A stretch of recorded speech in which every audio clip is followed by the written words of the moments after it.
Olá pessoal, eu sou Verusca Goiking, repórter do site Valor Invest, e hoje eu estou aqui com mais um vídeo da nossa websérie Com a Palavra, que é a nossa série que tenta aproximar os executivos das grandes empresas com ações negociadas na nossa Bolsa Brasileira, para contar um pouquinho de como funciona o negócio deles, para você decidir se deve ou não comprar uma ação dessa empresa, se tornar um sócio dessa empresa.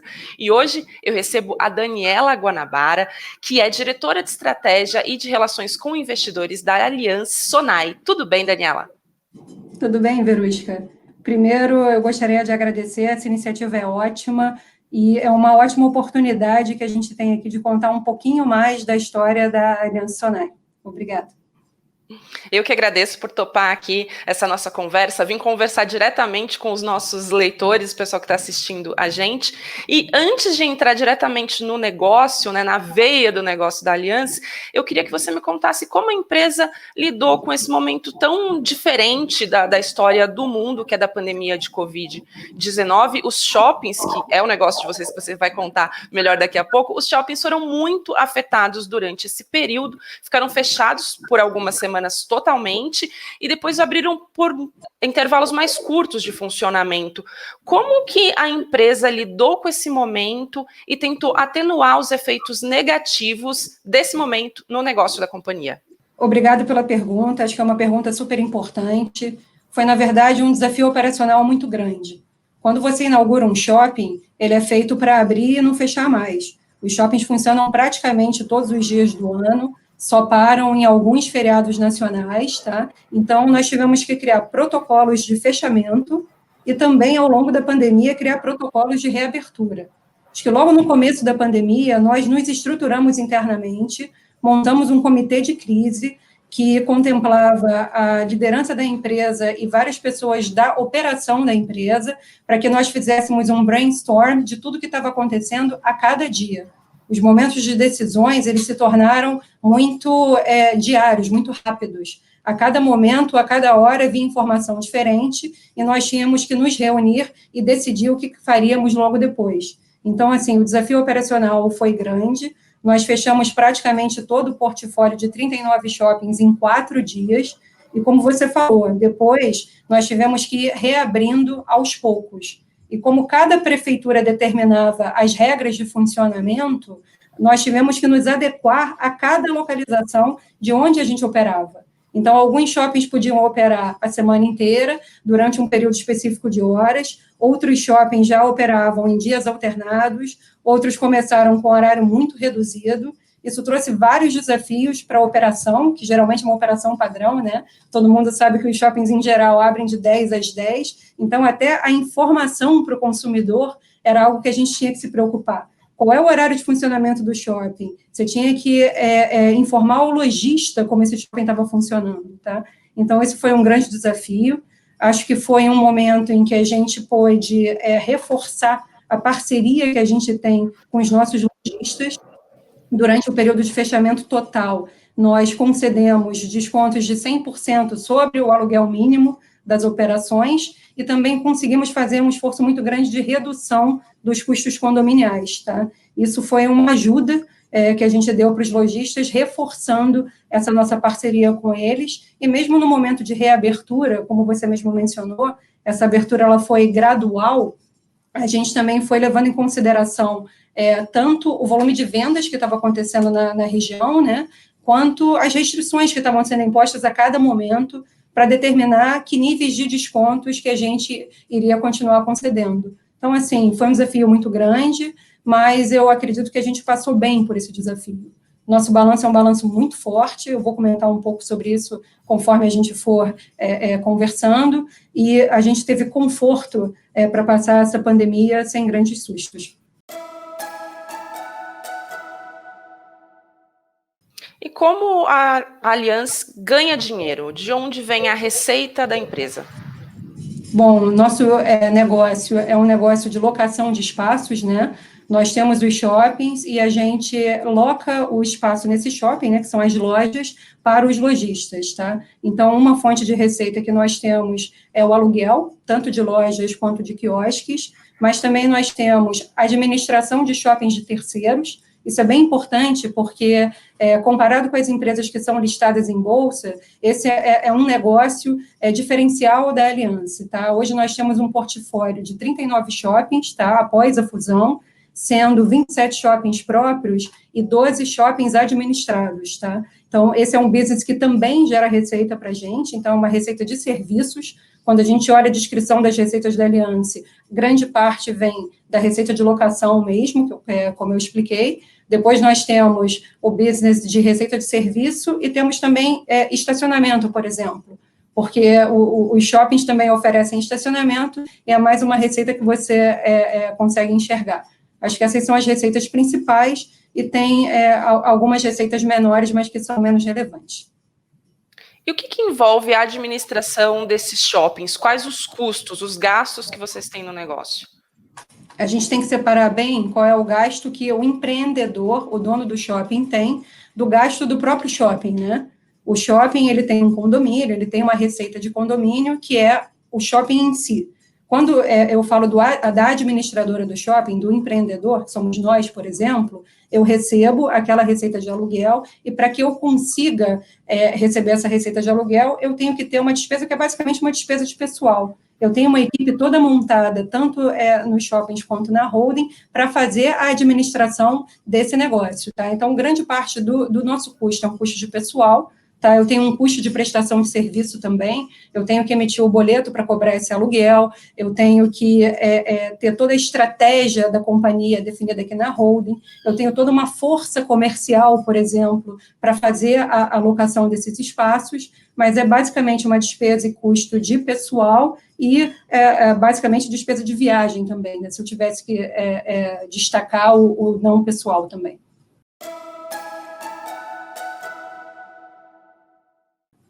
E onde estão as oportunidades de expansão da empresa? Tem planos de abrir novas unidades, novos shoppings, administrar shoppings de terceiros? O que vocês têm aí nessa visão? Bom, eu queria voltar um pouquinho para o final de 2019. A fusão da Aliança Sonae, ela é recente. Nós temos 1 ano e 4 meses quase aí de idade, tá?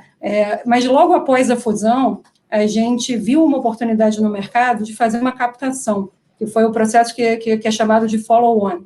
Então, nós fizemos uma captação que foi muito bem sucedida, levantamos recursos na ordem de 1,2 bilhões de reais e reforçamos o nosso balanço no final do ano passado.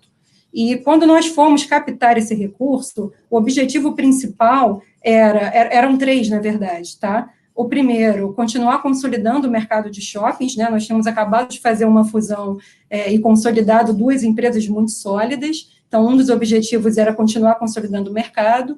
O segundo deles era expandir as operações dos nossos shoppings já existentes, e o terceiro deles seria pré-pagar dívidas do passado que ainda tinham um custo muito alto. Então, logo no final do ano passado, esse terceiro objetivo nós conseguimos conquistar muito rápido, a gente pré-pagou essas dívidas mais caras, reduziu o custo de juros que a gente tem hoje com nossas dívidas, então isso é uma linha que, independente da pandemia, está trazendo uma economia importante para os nossos resultados, comparado com 2019, e durante a pandemia, claramente, tanto o objetivo de expandir os nossos shoppings existentes, como qualquer oportunidade de novas aquisições, eles ficaram adiados temporariamente. Tá? Eu acho que a nossa operação ela é muito sólida, a gente conseguiu se estruturar durante essa época do shopping fechado, e quando eu olho a minha geração de caixa acumulada desde o começo do ano, ela é positiva ano contra ano, tá? Então, eu reforcei o meu balanço com essa captação e ainda estou gerando caixa ao longo do ano, tá? Então, agora, conforme a gente consegue enxergar que as operações estão se estabilizando, as restrições sobre as operações estão reduzindo, a gente começa a voltar a enxergar essas oportunidades. Então, por exemplo, a gente tem vários shoppings dominantes que têm uma taxa de ocupação super alta e que a gente acredita que são oportunidades de expansão no nosso portfólio. Tá? Então, muito provavelmente, no começo do ano que vem, se realmente a recuperação se estabilizar, se nós não tivermos novos casos de fechamento por conta da pandemia, tendo um pouquinho mais de visibilidade, a gente vai voltar a falar sobre a oportunidade de expansão. no resultado agora, tanto do terceiro trimestre quanto do segundo trimestre, nós abrimos um pouco mais do que é o nosso banco de terrenos na empresa, né? Os shoppings onde a gente atua, nós somos donos do terreno, e esses terrenos, eles têm várias oportunidades de explorar o que a gente chama de mixed use. Tá? Então, não só o shopping pode ocupar esse lugar, como eu posso fazer, por exemplo, uma torre corporativa, ou torres residenciais, ou, por exemplo, uma clínica. Todas essas oportunidades de explorar o terreno onde o shopping está, são oportunidades que não são especificamente expansão, mas elas servem para aumentar a relevância e a dominância dos nossos shoppings nos mercados onde eles atuam. Acho que uma parte muito forte da estratégia da Aliança Sonae é focar cada vez mais em shoppings dominantes. Então, uma característica muito forte do nosso portfólio é ter shopping extremamente relevante para aquela região onde ele atua. Tá? Então, por exemplo, a gente chama o shopping de um life center, porque é onde o consumidor vai para resolver todos os problemas da vida dele. Então, ele não vai lá só para comprar. Ele vai, por exemplo, ele vai para ter uma aula na universidade, para tirar um passaporte, aí ele chega no shopping e até lembra que ele tem que comprar alguma coisa. Mas a referência que o shopping é um lugar onde ele resolve a vida dele é muito forte. E isso por quê? Porque o shopping está muito bem localizado e ele apresenta uma conveniência muito boa para o consumidor. Tá? Então, um dos objetivos que a gente tem na hora de expandir, é fazer com que aquele shopping fique cada vez mais relevante naquela região, e junto com a expansão, a gente combina esses projetos que, por exemplo, eu coloco uma torre residencial ou uma torre corporativa no terreno do shopping, eu aumento a densidade demográfica daquela região e faz com que mais pessoas frequentem aquele shopping. Tá? Então, expansão é uma linha de crescimento, e como eu falei, a gente tem oportunidades de continuar consolidando o setor de shopping centers. É claro que com a pandemia, essas conversas de fusões e aquisições, ela também ficou temporariamente parada. Eu acho que conforme o mercado vai voltando, essas conversas podem voltar a acontecer, mas são oportunidades que a gente sempre fica de olho, a gente sempre fica analisando o mercado para esse tipo de oportunidade, mas isso... A expansão está muito mais no meu controle do que a própria fusão e aquisição, mas basicamente são essas três grandes vias quando a gente levantou o capital, e duas delas são muito importantes para o nosso crescimento, tanto as expansões quanto essas oportunidades futuras de aquisição. Você falou de shoppings dominantes, e aí eu queria entender como, além dessa expansão para novas unidades, você contou dos terrenos, como fazer com que as unidades já existentes, esses shoppings, consigam entregar mais rentabilidade? Essa pergunta também é muito boa, porque a gente vem trabalhando nisso dentro da Aliança Sonae há algum tempo já. A gente tem uma base de dados muito grande e a gente usa muito a análise de dados para tomada de decisões, tá? Então, como é que eu posso fazer para reforçar a dominância de um shopping? Por exemplo, a curadoria de que tipo de lojas eu trago para dentro de um shopping, ela é essencial. Dependendo da operação que eu boto no shopping, ela tem uma função diferente. Então, por exemplo, você tem ali uma loja de vestuário feminino, ela tem uma função que a mulher gosta daquela marca, ela é atraída para ir ao shopping, vai ali porque ela quer comprar um vestido, quer comprar um sapato. Por outro lado, se eu trago uma operação de serviços, como a gente comentou, como, por exemplo, emissão de documentos, eu vou ao shopping com um propósito específico, que é emitir aquele documento, mas, por acaso, eu passei naquela loja de roupa feminina que eu gosto, acabo que eu lembro que eu quero comprar uma blusa ou que eu quero fazer uma compra. Então, um dos nossos trabalhos é fazer com que o mix de lojas daquele shopping seja adequado para aquela região. Tá? Então, eu preciso ter um mix equilibrado entre operações de serviço, entretenimento, por exemplo, ter bons restaurantes, ter cinema, ter opção para o público infantil.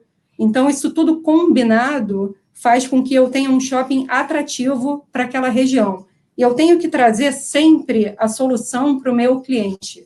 Toda a nossa estratégia traz o cliente em primeiro lugar. Ela é focada no consumidor. Eu tenho que dar ao consumidor a melhor experiência possível, com o menor nível de atrito possível. Essa experiência tem que ser agradável, ela tem que ser fluida. Meu shopping tem que estar sempre atrativo, sempre moderno, sempre com novidade. Tem uma novidade que eu acho que é super interessante, que a gente está botando em alguns dos nossos ativos, que é uma fazenda urbana, o Be Green. O Be Green literalmente é uma fazenda colocada num espaço dentro do shopping, que ele está aberto à visitação, além de ser uma pegada super atual do ponto de vista de meio ambiente, ele traz uma experiência diferenciada. Você vai ao shopping para vivenciar uma experiência completamente diferente do que seria um shopping tradicional lá atrás, onde você só iria para fazer compras. Então, buscar trazer essas novidades e fazer com que o shopping fique cada vez mais atrativo faz parte do nosso dia a dia e faz parte do nosso objetivo. Você contou um pouco sobre como atrair clientes para os shoppings, e aí eu queria entender como a empresa tem trabalhado para atrair a atenção dos investidores, porque as ações de shoppings, em geral, não foi uma questão só com a Aliança, elas sofreram muito durante esse ano de 2020, por conta desses fechamentos, então teve uma forte valorização, a Aliança não escapou disso, a ação enfrenta uma forte valorização hoje no acumulado do ano. O que vocês têm feito para que o investidor enxergue um valor maior nessa ação e que isso se reflita no preço dela? O que nós fizemos ao longo da pandemia e que temos feito até então é estar mais expostos para a comunidade de investidores. Isso serve tanto para os investidores institucionais como investidores pessoas físicas. E nós queremos cada vez mais disseminar o conhecimento sobre a nossa empresa. Como que a nossa empresa é forte, quão fortes são nossos ativos. Acho que um fator super importante é a diversidade geográfica que nós temos. Nós somos uma empresa verdadeiramente nacional, temos shoppings espalhados no Brasil inteiro, e aí eu acho que um ponto super importante nessa retomada, na reabertura dos shoppings, essa diversificação ela foi super importante, porque o norte do Brasil e o estado do Rio de Janeiro, por exemplo, foram os primeiros a reabrirem. E quando reabriram, já reabriram com horário de funcionamento entre meio-dia e 8 da noite, que não é o horário total, né, mas já são 8 horas de operação, já fica um pouco mais próximo do que seriam as 12. Então, conseguindo trazer as vendas do norte e do Rio, nós conseguimos entregar resultados sólidos, mesmo durante esse período complicado, mesmo durante esse período mais conturbado. E o fato das duas empresas estarem juntas, nós somamos as nossas forças e temos hoje uma alavancagem comercial muito forte também. Uma coisa é você negociar os seus espaços tendo um portfólio local, outra coisa é você poder oferecer ao lojista uma distribuição nacional. Quando eu negocio com uma rede de lojas, eu posso dizer para eles que eu tenho 39 pontos espalhados pelo Brasil inteiro e de forma bastante equilibrada, onde ele pode expor a marca. Outra força que nós temos também, por exemplo, é poder oferecer uma mídia nacional.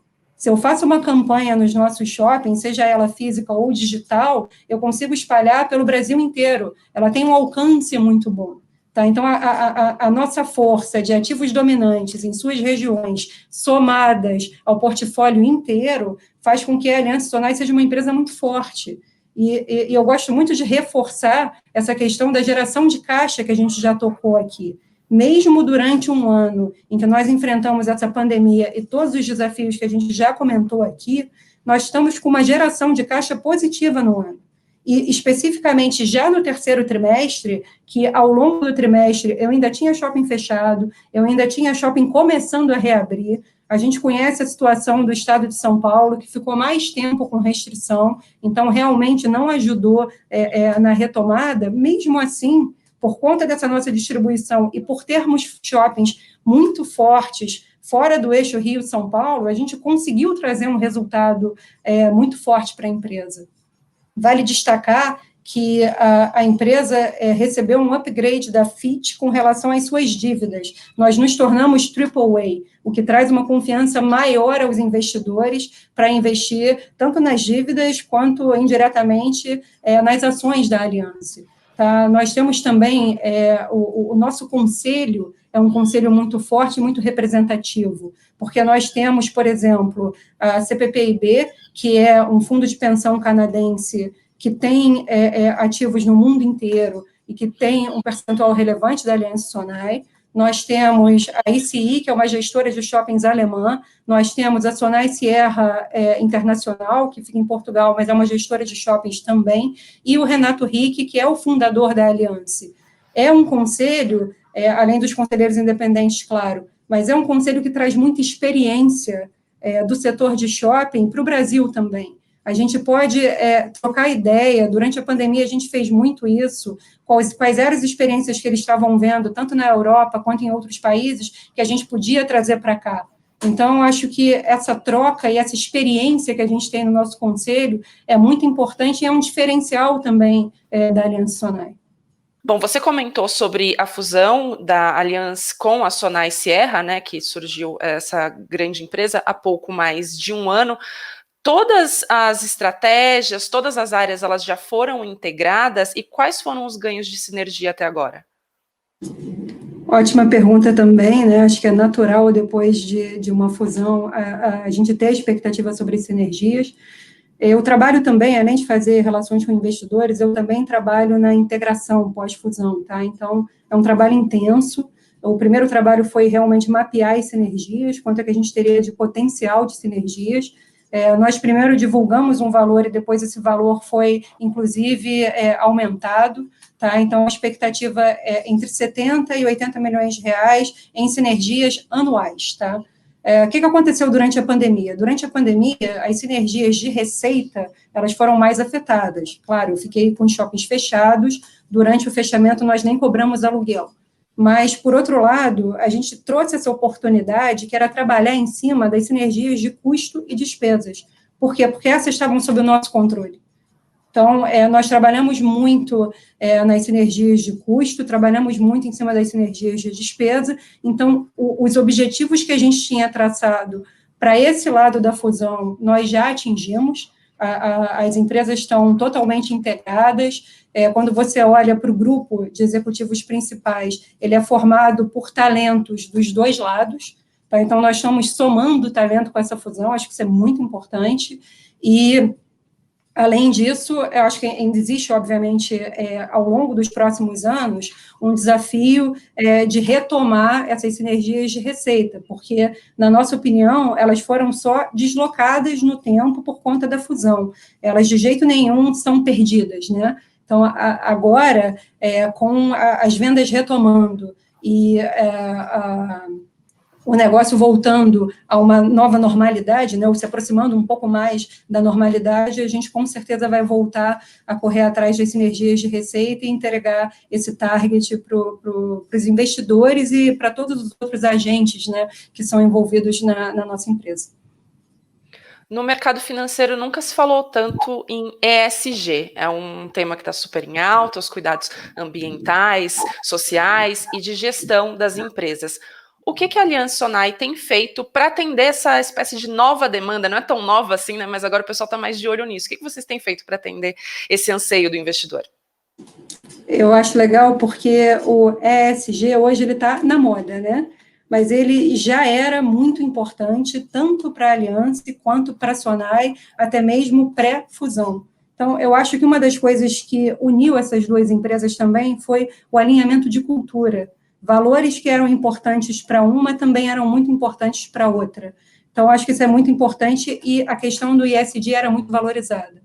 Então, por exemplo, agora no começo de setembro, nós publicamos e disponibilizamos o primeiro relatório consolidado de ESG da empresa combinada. É a primeira vez que sai um relatório sobre o portfólio combinado. E a gente já teve alguns pontos de atingimento muito importantes, já conseguimos resultados muito importantes. Então, por exemplo, na parte ambiental, a gente conseguiu uma taxa de reciclagem de 31%, evitando uma emissão importante de CO2, a gente conseguiu 4% de redução no consumo de energia elétrica e uma reutilização de água muito importante também.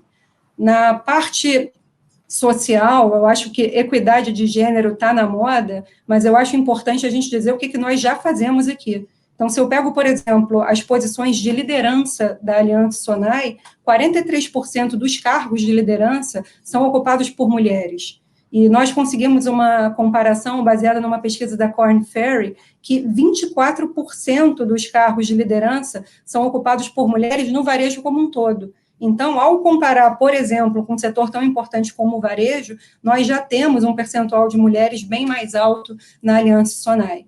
E fora todos os projetos sociais que a gente já apoia há vários anos, inclusive tem um prêmio na Abrace, que é chamado Prêmio de Sustentabilidade Newton Rick, que é o nome do pai do Renato, que foi o fundador da Aliança. Ou seja, já está no nosso DNA, já está na nossa cultura. O que eu acho que talvez faltava era a gente divulgar melhor, divulgar mais. Tá? Então, a gente agora, não só com esse relatório, mas, obviamente, em oportunidades como essa, né, acho que a gente pode reforçar esse braço da nossa empresa também. A gente falou sobre como a empresa funciona, como o negócio funciona, como vocês vão atrás de oportunidades, mas toda empresa, todo negócio também tem riscos. Quais são os principais riscos da Aliança Sonai hoje? Eu acho que um risco muito grande foi o que a gente acabou de passar, né? A questão da pandemia, porque é um risco externo, não controlado. Ninguém sabia que essa pandemia iria acontecer. Então, nesse aspecto, quando a gente se preparou para o follow-on, o objetivo eram aqueles 3 que eu mencionei, que era continuar consolidando a indústria, fazer expansão e pré-pagar dívidas. Mas, por outro lado, a gente chegou à pandemia com um balanço muito bem equilibrado. Então, um grande risco que a gente poderia correr, que era, de repente, não ter caixa suficiente para passar por esse período, a gente conseguiu ficar muito mais tranquilo, porque nós conseguimos nos preparar para isso, até mesmo sem saber, né? Fizemos o follow-on para um objetivo, ele acabou servindo para outro. Então, eu acho que o grande risco hoje, o grande desafio é realmente continuar monitorando essa volta de vendas e operar os nossos shoppings para que eles continuem atrativos tanto para o lojista quanto para o consumidor. Acho que outro ponto que eu posso destacar aqui é com relação à a Aliança Sonai foi a empresa que teve o menor aumento dessa taxa de vacância desde o primeiro trimestre, quando a pandemia começou. Isso porque a gente teve toda essa postura de ajuda com os lojistas, reforçamos essa parceria para que, no momento da reabertura, nossos shoppings pudessem estar bem ocupados e bem preparados para receber esse consumidor de volta. Tá? Então, eu acho que o grande desafio agora, e o grande risco, se eu puder dizer, continua a ser acompanhar essa reabertura e estar sempre atento às oportunidades de estar cada vez mais melhorando o nosso mix e melhorando a experiência do consumidor. E como que vocês lidam com o risco de inadimplência? Bom, é natural que quando você entra num processo de reabertura, você tem um pouco de aumento na inadimplência. Como é que a gente lida com esse aumento de inadimplência? Primeiro, sendo conservadores nas provisões, nós aumentamos o nível de provisionamento da empresa, tanto no segundo tri quanto no terceiro trimestre, e à medida com que as vendas vão voltando e os lojistas vêm melhorando o resultado, a gente vai correndo atrás e vai conseguindo ter recuperação sobre esses pagamentos em atraso. A gente sente que os varejistas querem estar no shopping, eles querem continuar com as suas operações. Então, é natural que, conforme as vendas vão melhorando, a gente vá conseguindo recuperar. Mas a maneira da empresa lidar com isso é realmente aumentar o nível de provisionamento e ser conservadora, né, nesse nível de provisionamento. E como manter um negócio de shoppings em alta depois que a gente passou por uma super popularização do varejo online, muitas pessoas comprando pela internet pela primeira vez e gostando do serviço oferecido? Como lidar com esse novo concorrente? Essa pergunta é ótima e eu acho que ela tem muito a ver com a questão de shoppings dominantes que eu tinha levantado antes. Porque, na verdade, a gente acredita que o mundo é um mundo de omnicanalidade, ou seja, ele não é 100% online e ele também não é 100% físico. Tá? Então, por exemplo, esse consumidor que gostou muito de comprar online, ele também tem a opção de pegar a compra que ele fez no shopping. E por que isso tem funcionado muito bem? Porque os shoppings da Aliança Sonai, eles são muito bem localizados. Então, é conveniente para o consumidor comprar online e buscar no shopping.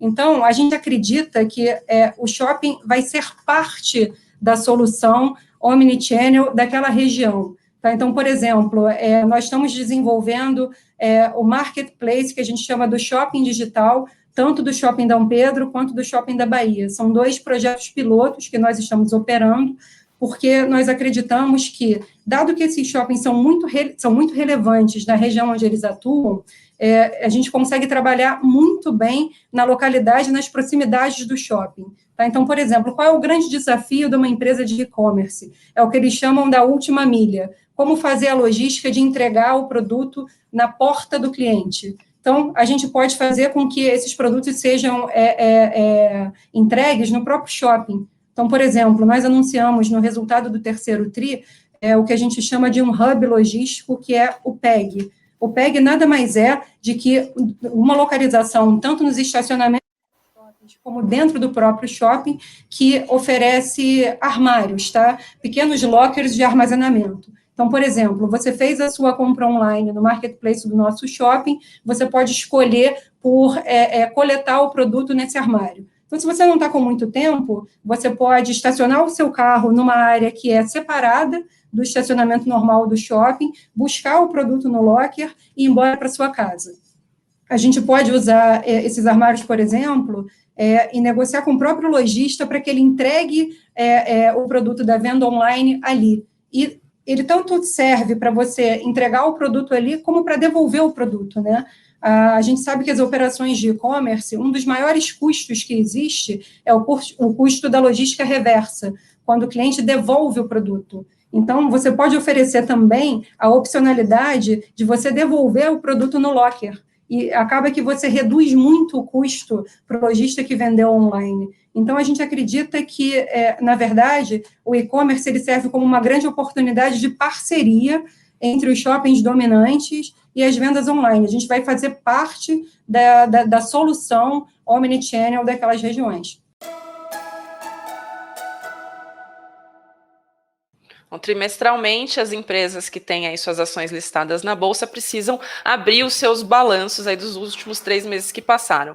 O investidor que está interessado em conhecer melhor a empresa, quais são as 3 métricas, os 3 números que ele precisa prestar atenção quando ele vai olhar o balanço de vocês? Olha, geralmente, na minha opinião, né, eu sou analista financeira há muito tempo também. Eu acho que todo mundo deveria olhar para a geração de caixa e para a solidez de balanço, porque, no final das contas, a operação inteira se resume em quanto que eu consigo trazer de retorno para o acionista. Então, se eu estou conseguindo fazer com que aquela operação inteira dê um retorno atrativo para o acionista, isso está bem resolvido. Então, por exemplo, o ponto que eu falei, no terceiro TRI, mesmo com todas as dificuldades, nós já conseguimos gerar caixa o suficiente para pagar os juros das nossas dívidas e a amortização. Isso é super importante. A solidez do meu balanço é super importante também. Você saber se essa empresa tem solidez para garantir as amortizações de dívida que ela tem nos próximos anos, né, e garantir seus compromissos. E aí eu diria que, para você monitorar, é sempre o patamar de vendas que está acontecendo na indústria e o patamar de aluguel que você está conseguindo entregar. Acho que essas são as métricas mais importantes e, claro, também se você está conseguindo controlar seus custos. Mas tudo isso vai se refletir nessa primeira métrica que eu falei, porque ela se resume no aspecto se eu estou conseguindo gerar caixa suficiente para remunerar o investimento que o acionista está fazendo na empresa.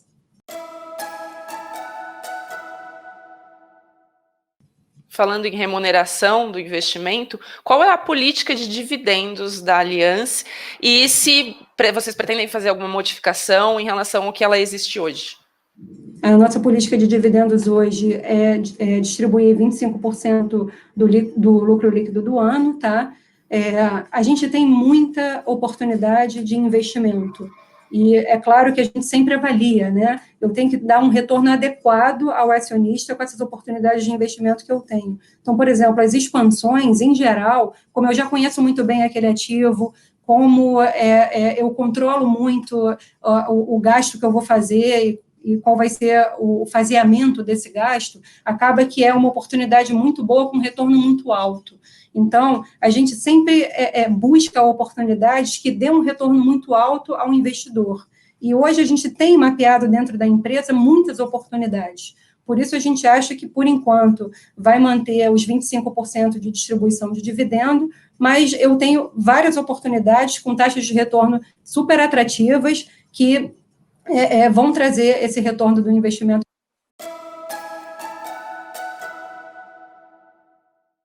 E por que o investidor deve comprar uma ação da Aliança Sonai e não de uma outra administradora de shoppings, que a gente tem também listado na bolsa, ou até mesmo de diretamente numa varejista? Bom, o shopping, ele é o conjunto das varejistas, né? Então, por exemplo, você vai comprar uma varejista específica, você vai estar exposto ao risco daquela operação. No shopping, você acaba diversificando esse risco, porque você está exposto não só às operações de varejo, como às operações de serviço e entretenimento também. Ele te dá um mix mais diversificado. E com relação a comprar ações da Allianz ou de outras empresas de shopping, eu diria que a nossa força comercial ela é muito importante, a nossa distribuição geográfica super bem balanceada e nossa força nacional ela é muito importante, e principalmente o nosso portfólio de shoppings muito dominantes e com uma capacidade muito grande de trazer resultado. O investidor, o potencial investidor que se interessou pela história contada até aqui, em que canal que ele tem de comunicação para falar com vocês, tirar alguma dúvida? Nós temos o nosso canal de RI, tá? Através do canal de RI, eles podem mandar e-mail, a gente procura responder o mais rápido possível. Nós temos nos aproximado cada vez mais dos investidores pessoas físicas, por exemplo. A base de acionistas da Aliança, ela era muito institucional no passado. Eu acho que conforme a taxa de juros no Brasil veio caindo, os investidores pessoas físicas se interessaram mais pela Bolsa, de maneira geral, e nós, proativamente, estamos fazendo um trabalho de aumentar a cobertura da Aliança Sonai por outras casas de análise, né, não só as casas mais tradicionais, e procurando diversificar a nossa base de acionistas. O processo de captação de recursos ajudou muito na liquidez da empresa. Nós aumentamos muito a liquidez da empresa. Então, isso também dá a oportunidade de novos acionistas entrarem no capital da Aliança sem essa restrição de liquidez. Hoje, por exemplo, quando a gente olha para a base de pessoas físicas, esse número aumentou quase que em 6 vezes comparado com o final do ano passado. Então, isso para a gente é muito importante, porque traz uma dinâmica, traz mais movimento para o papel e mais interesse.